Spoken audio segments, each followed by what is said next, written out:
प्रिय मित्रों, स्वागत है आपका आपके अपने चैनल स्टडी विद प्रदीप में। दोस्तों, आज हम लोग चर्चा करने वाले हैं सीटेट के दूसरे हिंदी के महत्वपूर्ण वीडियो में, जिसमें हम आपके साथ 15 महत्वपूर्ण प्रश्नों पे चर्चा करने वाले हैं।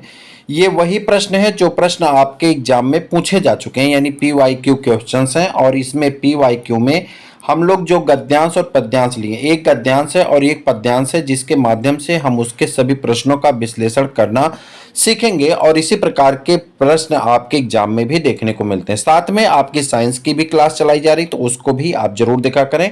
Daily 15 question science exam points के नाम से आपकी चैनल पे रन कराई जा रही, जिससे आपके लिए महत्वपूर्ण है। तो चलिए स्टार्ट करते हैं। सपनों को सच करने से पहले सपनों को ध्यान से देखना होता है और अपने कैरियर को डिसाइड करना पड़ता है। कैरियर अपॉर्चुनिटी में हम आपके साथ इसके बारे में चर्चा करने वाले हैं। सीटेट एग्जाम की बात करते हैं और सीटेट एग्जाम का पहला गद्यांश जो आज का आपके सामने है, तो उस पर चर्चा करते हैं। नीचे दिए गए गद्यांश को ध्यानपूर्वक पढ़िए तथा पूछे गए प्रश्न के लिए सबसे उपयुक्त विकल्प का चयन कीजिए। पूछा जा रहा है यहाँ पे देखिए, प्रगति एवं प्रतियोगिता के इस दौर में भारत में प्रतिभा संपन्न युवा विदेशों की ओर भाग रहे हैं। यानी जो युवा हैं, हालांकि ये हकीकत भी है, लेकिन ये पैराग्राफ है, ठीक है। पैराग्राफ पे ध्यान दीजिए। अभी देखिए, जहां पे भी पेपर हो रहा, paper out paper out paper out. CTET वाला भी आउट हुआ था, अभी आपने देखा था, लेकिन सरकार उसे मानने को तैयार नहीं है। किसान कहीं परेशान है, नौजवान कहीं परेशान है, और नौकरी का कोई नाम ही नहीं है। चुनाव चल रहा है, चुनाव धड़ल्ले से होगा, चुनाव की चीजें होंगी, तो युवा परेशान है। बहरहाल यहाँ पे हम लोग इस पे चर्चा करते हैं। किस पे? तो हमारा मेन मोटो है अभी इसके जो है पैराग्राफ पे, ठीक है। आगे बढ़िए। कह रहा है, भारतवर्ष वही देश है, भारत की बड़ाई कर रहा है, भारतवर्ष वही देश है जहां नालंदा, तक्षशिला, विक्रमशिला जैसे विश्वविद्यालय थे और उनके छात्र जहां उच्च शिक्षा प्राप्त करने आते थे। अनेक छात्र आते थे, देश विदेश से आते थे यहाँ पे शिक्षा प्राप्त करने। इन विश्वविद्यालयों में साधारण छात्रों को प्रवेश पाना भी संभव नहीं था। यानी जो IQ लेवल में कम होते थे, साधारण छात्र होते थे, उनका प्रवेश पाना असंभव था, वो प्रवेश नहीं पा सकते थे। आज उसी भारत के छात्र विदेशों की ओर पलायन कर रहे हैं। उच्च स्तरीय एवं प्रतिष्ठित संस्थानों से शिक्षा ग्रहण करने के उपरांत उनका यही प्रयास होता है कि वे किसी तरह से विदेश चले जाएं और अधिकाधिक धनार्जन करें। यानी वो मतलब एक ही उद्देश्य है, किसी तरह से शिक्षा इतनी ले लें कि शिक्षा लेने के बाद हम विदेश जाएं और विदेश जाकर के धन अर्जन कर सकें। मेन मोटो यही है। अब कुछ स्कूल के बाद चले जा रहे हैं, कुछ इंटर के बाद, कुछ ग्रेजुएशन के बाद, कुछ नई टेक्निक पॉलिटेक्निक के बाद, कुछ मतलब किसी तरह से पैसा चाहिए और maximum large number of money, और लार्ज नंबर ऑफ मनी के चक्कर में देश छोड़ करके पलायन कर जा रहे हैं। उसी का दुख यहाँ पे व्यक्त किया गया है। यह अत्यंत दुख की बात है कि जिन विद्यार्थियों पर देश की जनता का इतना धन खर्च होता है, उनसे देश को कोई लाभ नहीं होता। भाई, हमारे लिए देश क्या कर रहा है? ठीक है, हम देश के लिए बहुत कुछ करते हैं, युवा बहुत कर रहे हैं, बहुत संघर्ष करते हैं, अगर पैराग्राफ से थोड़ा हट के बात करें।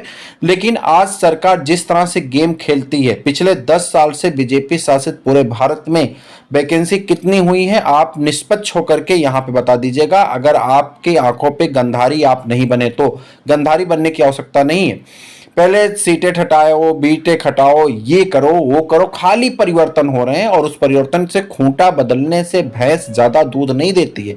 लेकिन ये हमारे राजनेताओं को कौन समझाए? इस पार्टी के करप्ट नेता हैं, उस पार्टी में गए, गंगा जल छिड़क उठा, उसके बाद शुद्ध हो गए, उनके सारे करप्शन खत्म हो गए। तो युवाओं को सरकार की तरफ से क्या मिल रहा है, ये भी तो माने रखता है। पलायन करना हमारी मजबूरी है, तो वो रोजी रोजगार के लिए, धन के लिए देश से चले जा रहे हैं। हालांकि यहाँ चिंता व्यक्त की गई, युवाओं का पलायन करना किसी देश की अस्मिता पे आंच आने के बराबर होता है। तो वही चिंता ये व्यक्त कर रहा है कि विदेश चले जा रहे हैं, जबकि इनके शिक्षा दीक्षा में सरकार का बजट लगता है, पैसा लगता है, जनता का धन खर्च होता है। लेकिन जब ये विदेश चले जाएंगे तो धन तो अर्जन करके लाएंगे, व्यक्तिगत का होगा, और तो हमें क्या लाभ होगा? चूंकि शिक्षा, स्वास्थ्य, सुरक्षा ये तीनों सरकार के अधीन है। लेकिन बड़े दुख के साथ हमें ये कहना पड़ रहा है, एज ए शिक्षक, as a teacher, as a एक भारत के नागरिक होने के नाते मुझे बहुत दुख के साथ इस बात को कहना पड़ रहा है। ना सरकार की शिक्षा नीति सही है, ना सरकार की सुरक्षा नीति सही है, ना सरकार की स्वास्थ्य नीति सही है। स्वास्थ्य के लिए दवाइयाँ आती हैं, CMO बेच लेता है। होमगार्ड के बल पे सभी मेला सभी चीजें होमगार्ड के बल पे चल रही है, जिसको बेचारे को इतनी अच्छी सैलरी नहीं मिलती को अपने बच्चे की अच्छी शिक्षा दीक्षा कर सके, उसको इतनी अच्छी सैलरी नहीं दे रही है हमारी भारत सरकार। कब का होमगार्ड का गठन हुआ, क्या ऐसा नहीं कर सकती सरकार को उनको एक परमानेंट कर दिया जाए, उन्हें अच्छी सैलरी दे दी जाए। मतलब एक जो उसके बाद सफाई कर्मी की नियुक्ति हुई उसकी एक अच्छी सैलरी, लेकिन होमगार्ड बेचारे कोई नहीं सुन रहा है, वो इतनी ड्यूटी करता है, पैसा उसको अच्छा नहीं मिल रहा है। फिर अब सुरक्षा, मतलब पूरी सुरक्षा होमगार्ड पे टिकी हुई, कहीं चौराहे पर आप देख लीजिए, मुझे मेरी बात का यकीन नहीं होता, निकल जाइए कहीं पर निकल जाइए देख लीजिए। फिर आप तीसरे नंबर पर आते हैं, शिक्षा शिक्षा प्राइमरी गायब, मिडिल गायब, जूनियर गायब। मतलब हाई स्कूल इंटर में बच्चे जा ही नहीं रहे हैं, टीचर जा रहे हैं खाली सैलरी लेने जा रहे हैं। भाई तुम्हारे पास पॉलिसी है, तुम पॉलिसी लाओ ना, काहे बैठा है सचिव को, काहे सैलरी दे रहे हो, भगाओ पहले सचिवों को लात मार के। तो ये स्थिति है। तो आप सही से सरकार का अपने तीनों क्रियान्वयन को नहीं कर रही, लेकिन सच्चाई में इन तीनों में सच्चाई ये है कि सरकार का बहुत पैसा खर्च होता है, और जब कोई व्यक्ति यहाँ से छोड़ करके विदेश को चला जाएगा तो सरकार को कहाँ से धन मिलेगा और हमारी जनता को क्या लाभ मिलेगा। अब यही बात है, कह रहा है कि ये अत्यंत दुख की बात है कि विद्यार्थियों पर देश की जनता का धन खर्च होता है, जिनसे उनका देश में कोई लाभ नहीं होता, चूंकि कमा के तो व्यक्तिगत लाएंगे। ऐसा लगता है कि औद्योगिक क्षेत्र में विकास देशों के लिए काम करने के लिए प्रतिभा संपन्न युवा भारत के खर्चे पर भारत में प्रशिक्षित होते हैं।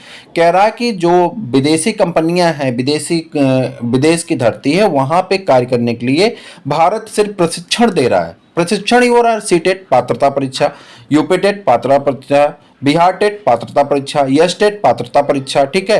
अब टीचटी पीचटी में भी सुनने को आ रहा है पात्रता परीक्षा, मतलब पात्रता परीक्षा करा के अरबों खरबों का पैसा सरकार कमा ले रही, नौकरी देने का नाम नहीं ले रही, तो पात्रता ही दे रहे हैं। ठीक, पैराग्राफ का अर्थ मैं बाद में बताता हूं आपको, अभी तो दूसरी बात कर रहा हूं, ठीक है।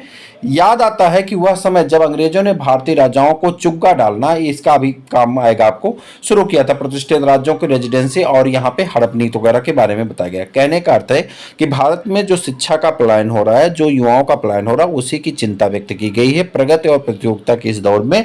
तो इसी पे हमसे कुछ प्रश्न पूछे गए, प्रश्न देख लेते हैं। जो किसी भी आप पार्टी से होंगे, हमारी बात आपको अच्छी लगे बुरी लगे, आप कमेंट बॉक्स में जरूर बताइएगा, हम आपके कमेंट बॉक्स में आपका इंतजार कर रहे हैं, ठीक है। चाहे आप किसी भी पार्टी से हो, किसी भी उससे हो, आप बताइए कि आपको क्या ये चीजें सही लग रही हैं। 10 साल में वैकेंसी नहीं हो रही, लड़के ओवर एज हो रहा है, खाली पॉलिसी आ रही है, पॉलिसी का क्रियान्वयन नहीं हो रहा है, तो दिक्कत है। अब पहला प्रश्न देखते हैं, भारतवर्ष में प्रख्यात विश्वविद्यालय थे। पहला प्रश्न यहीं से है कि भारतवर्ष में प्रख्यात विश्वविद्यालय कौन से थे। यानी अगर आप ध्यान से पैराग्राफ पढ़े होंगे तो पहले था नालंदा था, तक्षशिला था और विक्रमशिला था, ये आपके प्रख्यात विश्वविद्यालय थे। ऊपर से देख लेते हैं, कह रहा है कि नालंदा, तक्षशिला और विक्रमशिला, ये तीन हमारे प्रख्यात विश्वविद्यालय प्राचीन काल में थे। वही हमसे पूछा जा रहा, तो हमारा सही आंसर हो जाएगा ऑप्शन नालंदा, तक्षशिला, विक्रमशिला, ठीक। शिक्षित युवाओं के विदेश गमन का मुख्य कारण क्या है? विदेश क्यों भाग के जा रहे हैं? विदेश इनके जाने का मुख्य कारण है अधिकाधिक धनार्जन की लालसा, यानी ज्यादा से ज्यादा पैसा कमाने के लिए ही तो विदेश भाग के जा रहे हैं। वो विदेश जाने का उनका मुख्य कारण है ज्यादा से ज्यादा क्या करना, पैसे का अर्जन करना, ज्यादा से ज्यादा पैसा कमाना उनका मेन उद्देश्य है, और इसीलिए भाग करके वो कहाँ जा रहे हैं, विदेश की तरफ में निकल रहे हैं। आगे आ जाते हैं, अगला प्रश्न है, अंग्रेज भारतीय राजाओं का राज हड़पते थे। नीचे वाली लाइन में दिया गया था, अंग्रेज भारतीय राज्यों का, देखिए, भारत प्रतिष्ठा और संपन्न राज्यों, एक सेकेंड, भारत प्रतिष्ठा और संपन्न राज्यों में रेजिडेंसी बनाई गई। कहाँ, कितना मोटा हो गया भाई ये। रेजिडेंसी बनाएगी, जानबूझकर राज्य में अव्यवस्था फैलाई जाती है और मौका पाते ही क्या कर दिया जाता है, मौका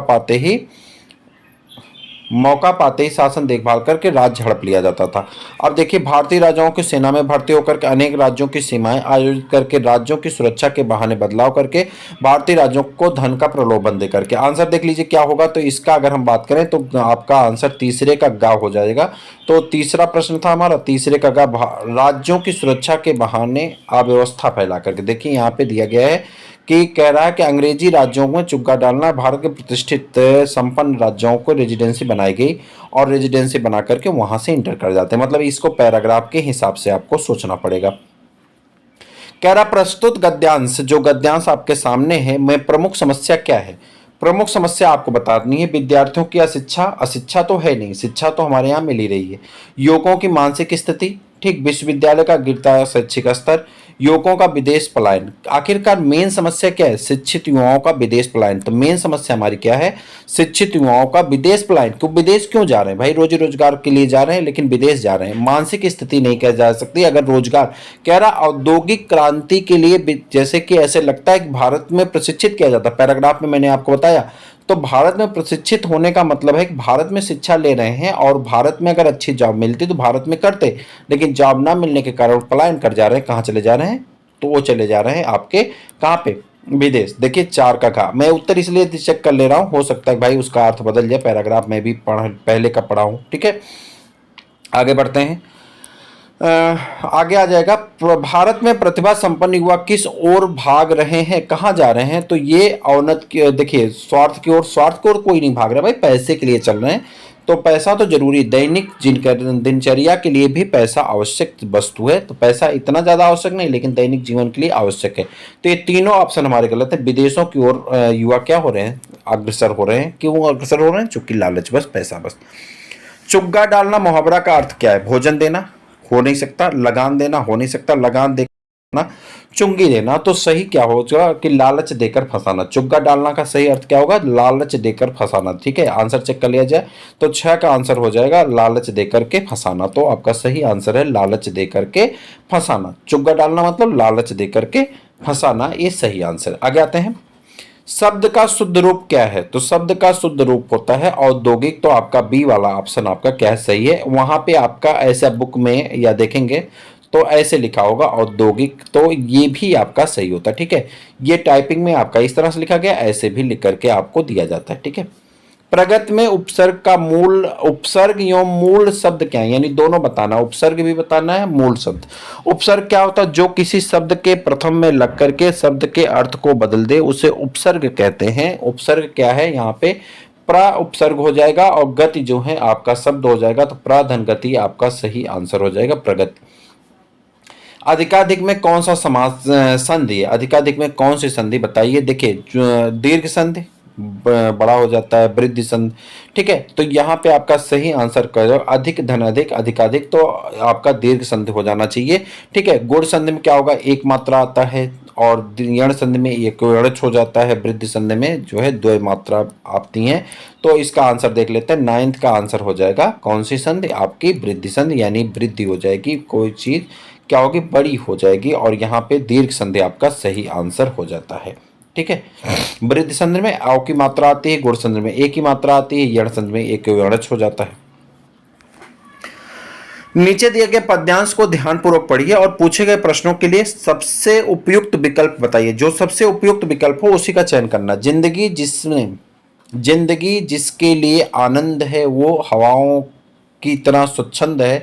आत्मा की राह पर जो चल पड़ा समझ लेना ओ विवेकानंद है। हालांकि लाइन बड़ी अच्छी है, कह रहा है कि आज का दोनों पैराग्राफ बड़े अच्छे हैं, गद्यांश के भी पद्यांश के भी। गद्यांश वाला भारत की समस्या है और पद्यांश वाला भारत के युवाओं की मदमस्ती को ही व्याख्या कर रहा है।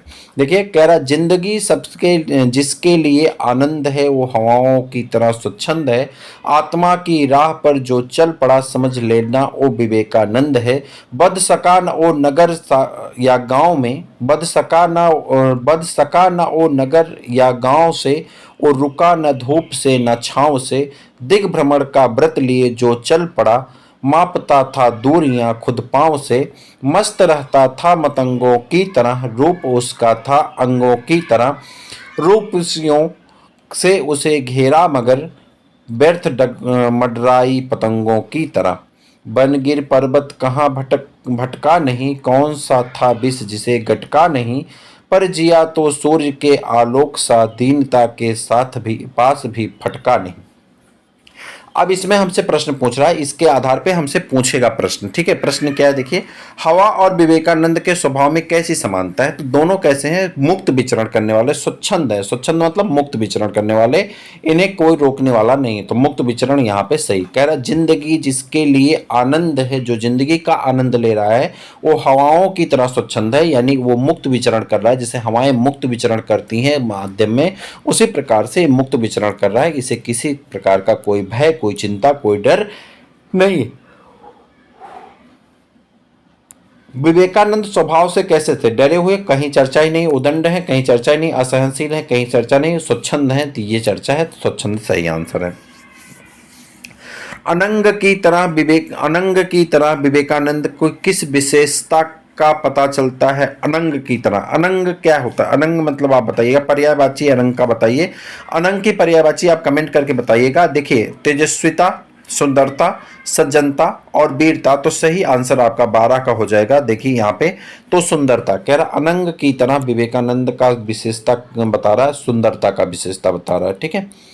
विष का इस कविता स्वरूप, कविता अनुसार क्या अर्थ है? विष का इस कविता में क्या जो है अर्थ होता है, वो आपको बताना। विष का इस कविता में अर्थ हो जाता है कष्ट। दीनता के पास भी फटका नहीं का क्या आशय है? दीनता के पास भी फटका नहीं का क्या आशय हो जाएगा? उन्होंने कभी हीनता का व्यवहार किसी के साथ नहीं किया। और पर जिया तो सूर्य के आलोक सा, आलोक सा जो है रेखांकित चित्र है, तो आलोक में अलंकार बताना है, मतलब ये पूरे शब्द में कौन सा अलंकार है, तो इसमें उपमा अलंकार है, यहाँ तुलना की जा रही, उपमा अलंकार हो जाता है। तो प्यारे मित्रों, ये था आपका दूसरा सेगमेंट सीटेट का और हिंदी का। इसमें मैं आपको बता दूं कि इसमें जो भी प्रश्न रखे गए हैं वह प्रीवियस ईयर में पूछे गए हैं। महत्वपूर्ण सेशन है, इसी तरह से आपका चलता रहेगा। सीडीपी भी करेंगे और सीडीपी के हम 30 प्रश्न करने वाले हैं। तो अगला वीडियो आपका हिंदी की सीडीपी कराएंगे, तो वो भी आप करिएगा, आपको लाभ मिलेगा। तो आज के लिए इतना ही, फिर मिलते हैं किसी और वीडियो में, तब तक के लिए इजाजत दीजिए। जय हिंद।